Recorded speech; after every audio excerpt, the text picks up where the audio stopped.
Hello and welcome back to Gorgeous Yarns.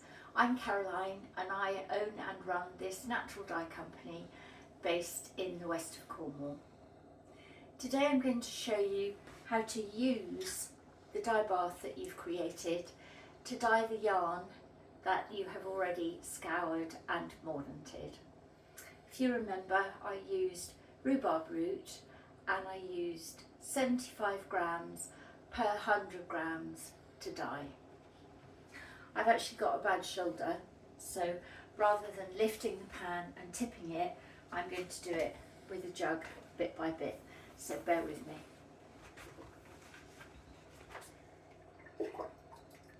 You can already see it's quite a strong yellowy colour, and I'm pouring it through a sieve which is set in the colander. And that way all the tiny bits of rhubarb root get caught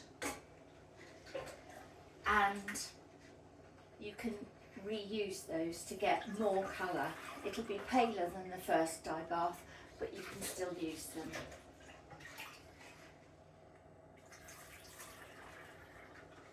I've nearly done it. You can see that the rhubarb root bits are all soft and spongy now, whereas they started off quite dry and tough.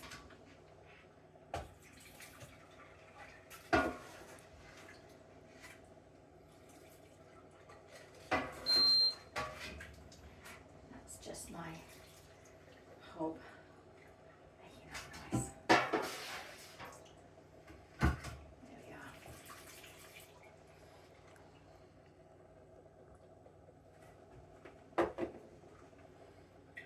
So that's the used rhubarb root, and you can either freeze it in a bag clearly marked and then use it from frozen, or you can dry it out and use it again, or you can use it straight away.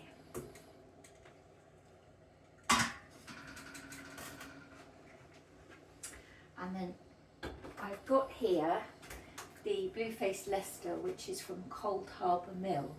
And Coldharbour Mill is a heritage mill in the north of Devon, and they produce fabrics and also beautiful yarn, and that's what I'm using today.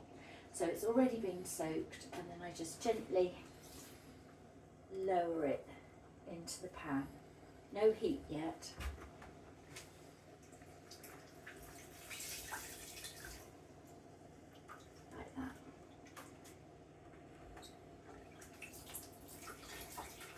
And I used 300 grams of rhubarb root, which will allow me to dye 400 grams of yarn.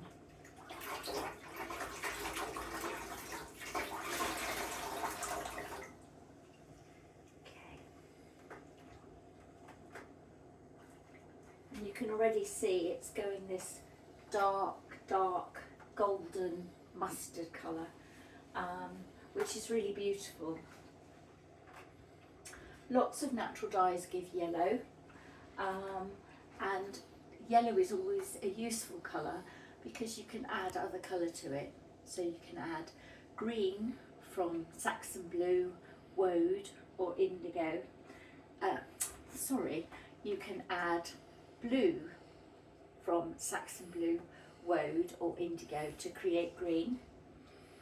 Or you can add pink from cochineal, or orange, red from madder, and get a whole range of other colours. There we are. So that's nicely stirred and wetted. So I'm just going to heat it at 80 degrees for about an hour and then leave it to cool completely.